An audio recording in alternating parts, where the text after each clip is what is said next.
হারানো পথে ভালোবেসে যেতে যেতে থেমে গেছি চুমকে আলোহীন কালো রাতে। সময়ে হারিয়ে যায় অসময়ের ভুল স্রোতে, হয় না তো বুঝোয়া পরবাসী মায়াতে। না বলা কথা মালা হৃদয়ে এখনো সুপ্ত, জীবনে বাকে বাকে বাড়ছে শুধুই দূরত্ব দূরত্ব।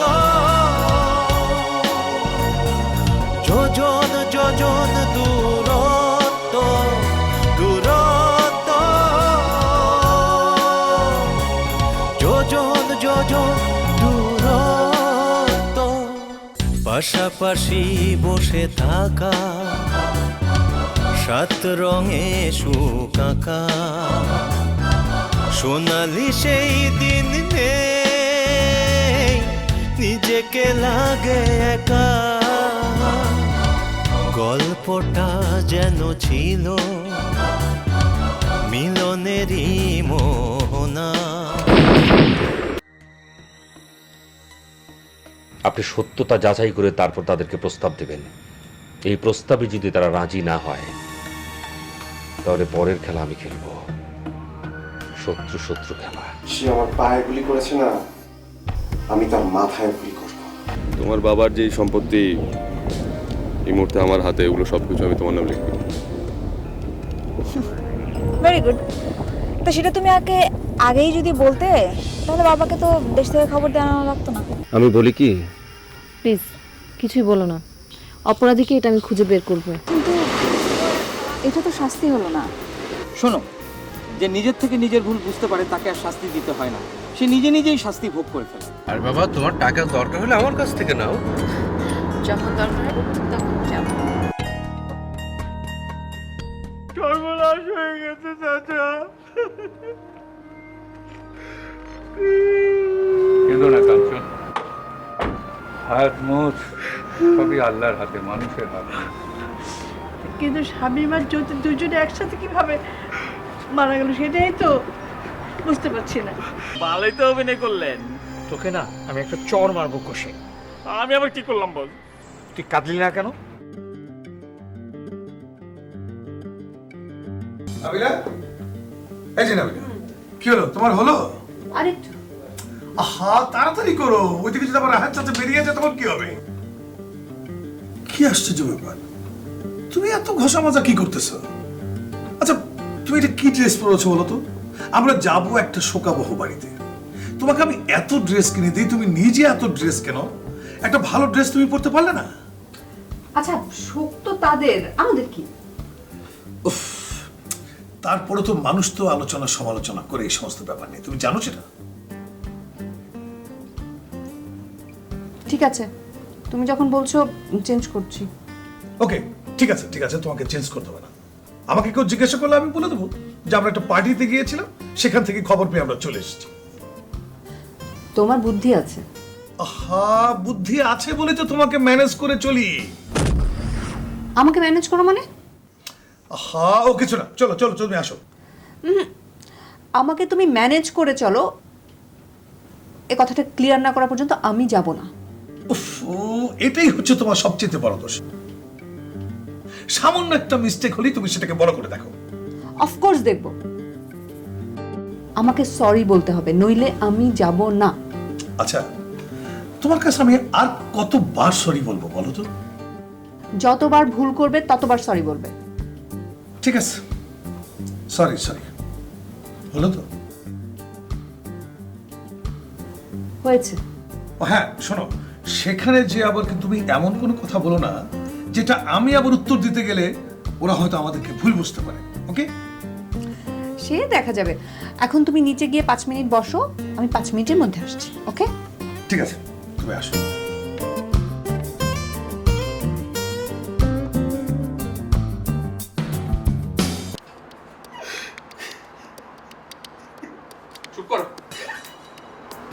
আমরা মেয়ে জামাই সব বলবার চেষ্টা করছি, আর তুমি কেঁদে কেঁদে মনে করে দিচ্ছ যে তৃষা আর স্বামীমান নেই।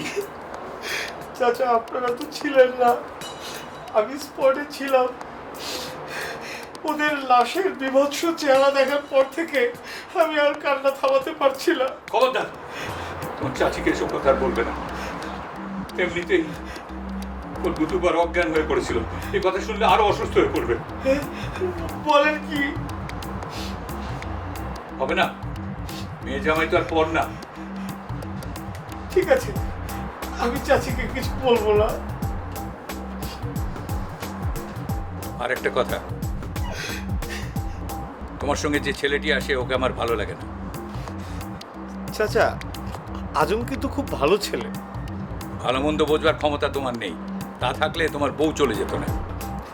চাচা, বারবার এক কথা মনে করিয়ে দিয়ে আমার কান্নাটা আর বাড়িয়ে দিয়েন না প্লিজ। বউ চলে গেলে যে কাঁদে বুঝতে হবে সে দোষী। তাই নাকি চাচা? এটা তো আমি জানতাম না। জানলে তো আমি কান্না করতাম না। তুমি অনেক কিছুই জানো না, কিন্তু জানার ভান করো। যাও যাও।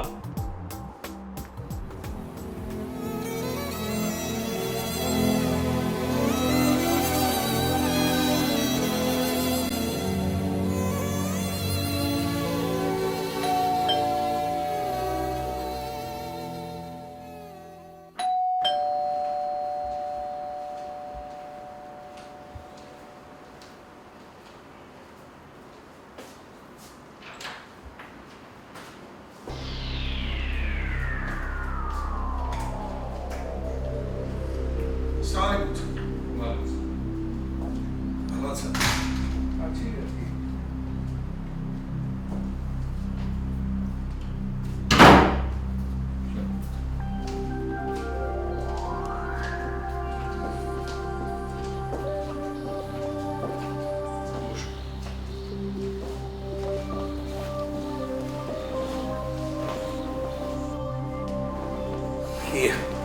আসলে হয়েছে কি চাচা, আমরা একটা পার্টিতে গিয়েছিলাম, সেখানে যে শুনলাম আপনি ঢাকা থেকে এসেছেন, সেই জন্য আপনার সঙ্গে দেখা করতে এলাম।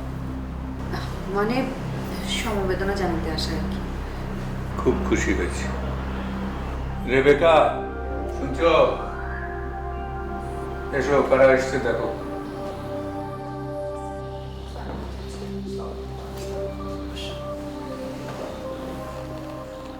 তোমরা কেমন আছো রামিলা? আমরা আছি, আপনাদের খবর বেশি ভালো না, তাই তো আসা। যা হবার হয়ে গেছে, ওসব কথা এখন থাক। আমারও ঠিক তাই মনে হচ্ছে চাচা। ওসব কথা আর মনে করিয়ে দিয়ে লাভ কি, আরো কষ্ট বেড়ে যাবে। চাচি দেশে তো গিয়েছিলেন, ওখানকার খবর ভালো সব? না, ভালো না। ভালো নয় কেন চাচি? ভিলেজ পলিটিক্স এমন অবস্থা দাঁড়িয়েছে, স্বার্থ ছাড়া কেউ কোনো কাজ করে না। আমার নিজের ভাইয়ের ছেলেরা আমাকে খুন করার চেষ্টা করেছে। বলেন কি, এত দূর? আমরা দেশে না গিয়ে বিদেশে ভালোই আছি।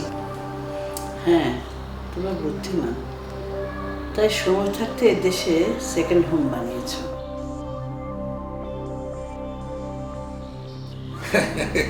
চাচি কি যে বলেন না, শুধু কি আমরা সেটেলড হয়েছি, আপনারাও তো এখানে সেটেলড হয়েছে। হ্যাঁ, এখানে সেটেল হলেও দেশকে ভুলে যায়নি। ভাবছিলাম দেশে গিয়ে, কিন্তু গিয়ে যে অভিজ্ঞতা হলো তাতে আর ভরসা পাচ্ছি না। টেনশন করবেন না চাচা, দেখবেন একদিন এই খারাপ সময়টা থাকবে না।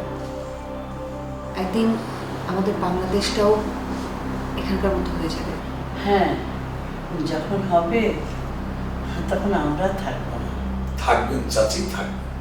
আমরা আল্লাহর কাছে দোয়া করি আপনার দীর্ঘদিন বেঁচে থাকেন। আর মা, আমি তোমার ছোট ভাই, তার সঙ্গে তোমার সম্পর্ক নেই? সম্পর্ক তো অবশ্যই আছে, ছোট ভাইয়ের সঙ্গে সম্পর্ক না থেকে পারে চাচা, কিন্তু ব্যাপারটা হচ্ছে ও দেশে যে সমস্ত কাজকর্মে জড়িত, ওকে আমি বহুবার বলেছি ও সমস্ত ছেড়ে চলে দিয়ে এখানে চলে আয়, কিন্তু সে তো কথাই শুনতে চায় না। ও তো এখন চেয়ারম্যান, চেয়ারম্যান হয়ে যা করেছে শুনলে তোমার সম্পর্ক রাখবে না। এসব বলে কি লাভ? আরমান একা নাকি? সবাই এরকম ফেরোসেস হয়ে উঠেছে। আরমানকে একা দোষ দিয়ে লাভ কি? আমি ওসব নিয়ে ভাবি না চাচা। এখানে ভালো আছি, এখানেই ভালোভাবে থাকতে চাই, এখানেই যেন শেষ নিঃশ্বাস ত্যাগ করতে পারি। হ্যাঁ, তাই থাকবে ফরমান। চাচি, দেখবেন যখন সময় হবে তখন আমরা ঠিকই দেশে যাব। অনেকেই চলে যাবে। আমাদের দেশের মতো সুখ শান্তি আর কোথাও আছে? কোথাও নেই। যত স্বার্থপরতা, যত চক্রান্তই থাক, বাংলাদেশের মতো দেশ কোথাও নেই। আমাদের দেশের গন্ধই আলাদা। সারা পৃথিবীর কোনো দেশে এরকম গন্ধ নেই। একটা ভালো কথা বলেছেন চাচা। সেই যে কবে দেশের মাটি ছেড়ে চলে এসেছি, চোখ বুঝলেই দেশের নানান স্মৃতি শুধু মনের মধ্যে খেলতে থাকে। তোমাদের স্মৃতি ছিল আলাদা। আহ রেবেকা, কিসের মধ্যে কি বলছো? ওরা এসেছে আমাদের সান্ত্বনা দিতে, আর তার মধ্যে তুমি বলছো অন্য কথা। চাচির মনটা ভালো নেই, তাই কখন কি বলবেন ভুলে যান। It's okay. ঠিকই বলেছ। এসব কি আর বলা যায়? মেয়ে আর মেয়ের জামাই নেই। আপনি মন খারাপ করবেন না চাচি, সবই তো আল্লাহর ইচ্ছা। আল্লাহর উপরে তো কারো হাত নেই। আপনার ছেলে শ্রাবণ, ও তো এখন বড় হয়েছে, ওকে বিয়ে দিয়ে একটা বউ ঘরে আনলেই তো আপনি একটা মেয়ে পেয়ে যাচ্ছেন। হ্যাঁ, সেটাই এখন একমাত্র সান্ত্বনা। চাচা, আমরা তো এখন ঠিক কেমন? তোমায় কি কথা, আপনারা এসছেন একদম না খেয়ে যাবেন, এটা কেমন হয়? না না, আমরা আসলে একটা পার্টিতে গিয়েছিলাম, ওখান থেকে এসেছি। আজ যাই অন্যদিন আরো। তারপরও ভাবি আপনি এসছেন, কিছু তো একটু খেয়ে যাবেন। না না, কাঞ্চন ঠিকই বলেছে। তোমরা কিছু মুখে দিয়ে যাও। চাচা, আজকে আমাদের একদম পেট ভরাও না, আরেকদিন এসে খেয়ে আপনার পাশে খাওয়া আমাদের জন্য কোনো ব্যাপার নেই। আসি চাচা, দোয়া করি।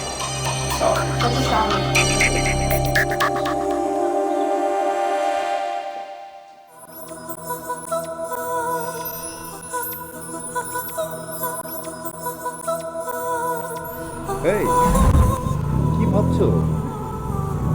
এখানে তো ভাবার জায়গা না, এই সুন্দর জায়গা দেখার জন্য।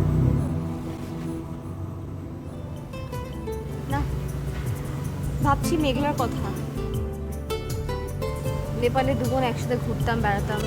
মেঘলাকে খুব মিস করছি। মা ওকে জোর করে বিয়ে দিয়ে দিলেন। মেঘলাকে জোর করে বিয়ে দিয়েছে, কিন্তু তোমাকে দিতে পারেনি। ভাগ্যিস আমি তোমাকে নেপাল থেকে মালয়েশিয়া নিয়ে এসেছি। মেঘলা এখানে থাকলে কি মজাই হতো, তাই না? তা হতো, কিন্তু ওসব ভুলে যেতে হবে। অতীতকে ভেবে কোনো লাভ নেই, বাস্তবকে ভাবতে হবে। এখানে আমাদের একসঙ্গে থাকাটা ঠিক হবে না, এটাই তো ভাবছো? না, আমরা বাঙালি, বিশ্বের যেখানে যাই আমাদের মন মানসিকতা সব এক। অথচ দেখো, বিয়ের আগে পাশ্চাত্যের মানুষেরা কিভাবে একসাথে থাকে, আর আমরা পারি না। আমি এখন কোথায় যাব?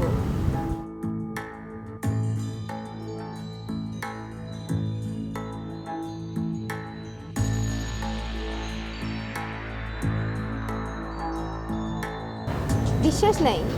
তুমি এক কাজ করো, সত্যি কথা বলে স্যারেন্ডার করো। কি সত্যি বলবো? শোনো, ভালোবাসে কোনো পাপ নেই। সবাই ভালোবাসাকে সমর্থন দেয়, শুধু তোমার মা ছাড়া। মা ভালোবাসাকে অসম্মান করেনি। তোমাদের মধ্যে নিঃস্ব অসহায় ছেলেদের জন্য মা রাজি হল।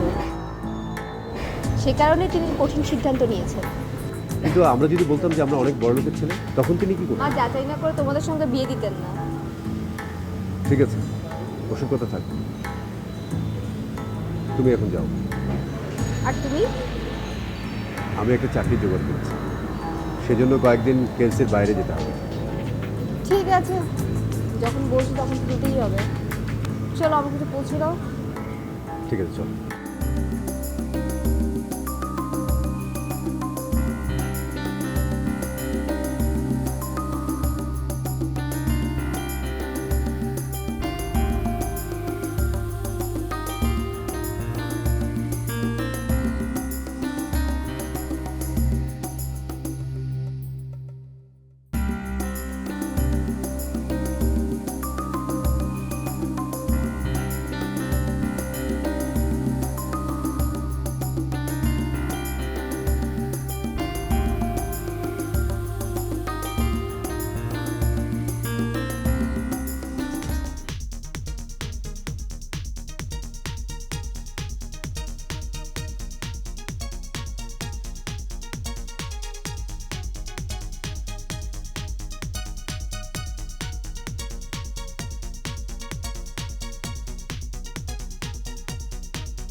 কেমন না তোমার?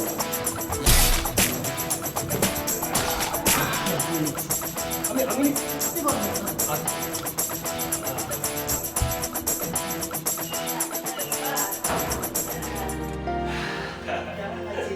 অনেক ভালো মা, তুমি কেমন?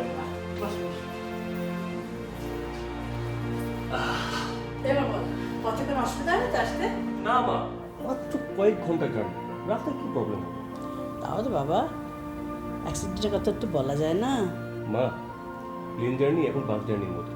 আগে যেমন প্লেন জার্নিতে দুই পক্ষের লোকজন আসতো, একদল স্বাগত জানাতো, একদল বিদায় জানাতো, এখন তো সেগুলো নাই মা। এখন এমন কিছু পরিবার আছে রে বাবা। মা, তারা হচ্ছে ব্যাকডেটেড। তোরা খুব আপডেটেড না? আচ্ছা শোনে এক হচ্ছে হাত কিন্তু ফ্রেশ ও অনেক মজা মজা রান্না করেছি। আচ্ছা মা, বাবা কোথায়? বাবাকে দেখতে বাবা অফিসে গেছে।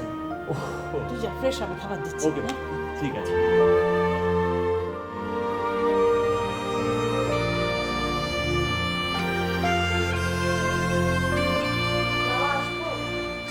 আরে লাবণী যে এসো এসো এসো এসো এসো এসো।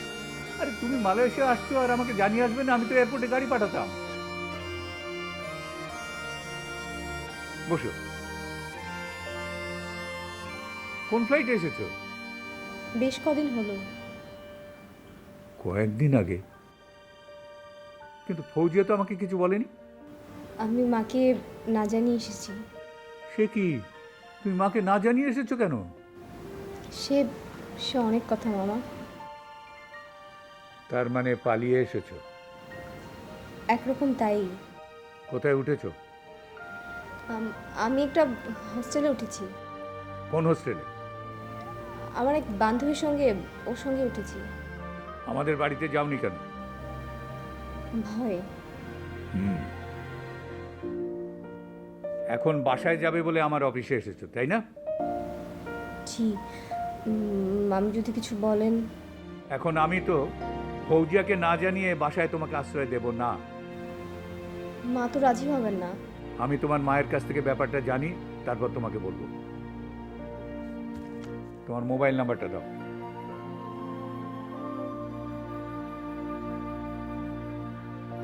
বলো বলো। জি, 016 016 3894 3890। 90। তুমি যেখানে ছিলে সেখানেই থাকো, আমি সব জেনে পরে তোমাকে জানাবো। জি, আসি মামা। এসো।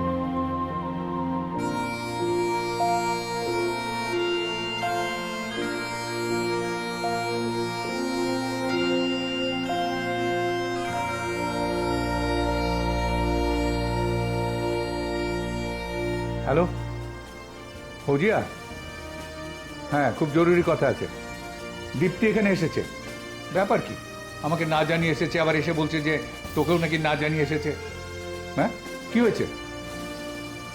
হোয়াট? কি? সে কি? ও তো এখানে একটা হোস্টেলে উঠেছে, বাড়িতেও আসেনি। আচ্ছা ঠিক আছে ঠিক আছে, আমি দেখছি।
যে এই মন, সবই যেন ছলনা, না বলা কথা মালা হৃদয়ে এখনো সুপ্ত, জীবনে বাঁকে বাঁকে বাড়ছে শুধুই